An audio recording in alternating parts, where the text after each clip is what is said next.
আসসালামু আলাইকুম প্রিয় শিক্ষার্থীবৃন্দ। তো আপনারা যারা 18তম শিক্ষক নিবন্ধন দিয়েছিলেন, তো সেটিতে আপনার কৃতকার্য হয়েছিলেন। তো আপনাদের যে মৌখিক পরীক্ষা ষষ্ঠ ধাপের, তো সে বিষয়ে কিন্তু একটি নোটিশ প্রকাশ করা হয়েছে। তো সেই নোটিশটি প্রকাশ করা হয়েছে দ্য ডেইলি ক্যাম্পাস। তো নোটিশে বলা হয়েছে 18তম নিবন্ধনের ষষ্ঠ ধাপের মৌখিক পরীক্ষার সূচি প্রকাশ। তো সেই বিষয়ে কিন্তু নোটিশটি মূলত প্রকাশ করা হয়েছে 8ই ফেব্রুয়ারি 2025 বিকাল 3:52। তো 18তম শিক্ষক নিবন্ধনে লিখিত পরীক্ষায় উত্তীর্ণ প্রার্থীদের ষষ্ঠ ধাপের মৌখিক পরীক্ষার সূচি প্রকাশ করা হয়েছে।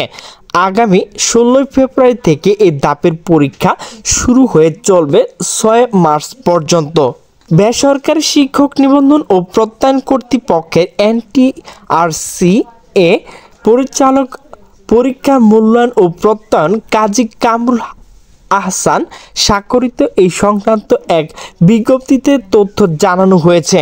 বিজ্ঞপ্তিতে NTRC জানিয়েছে প্রার্থী শিক্ষাগত যোগ্যতা সমর্থনে সকল সনদ, সার্টিফিকেট নম্বর ও ট্রান্সক্রিপ্ট, মার্কস শিট, জাতীয় পরিচয়পত্র, NTRC জন্ম নিবন্ধন সনদ, লিখিত পরীক্ষায় প্রবেশপত্র সঙ্গে আনতে হবে।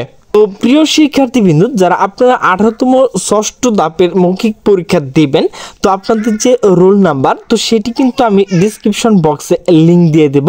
তো সেখান থেকে দেখে কিন্তু আপনারা আপনাদের কয় তারিখে যে পরীক্ষা হবে সেটি জেনে নিতে পারবেন। তো ভিউয়ার্স, আমার ভিডিওটি যদি ভালো লাগে তাহলে অবশ্যই লাইক, কমেন্ট, শেয়ার করবেন। তো সকলে সুস্থ থাকবেন, ভালো থাকবেন। আল্লাহ হাফেজ।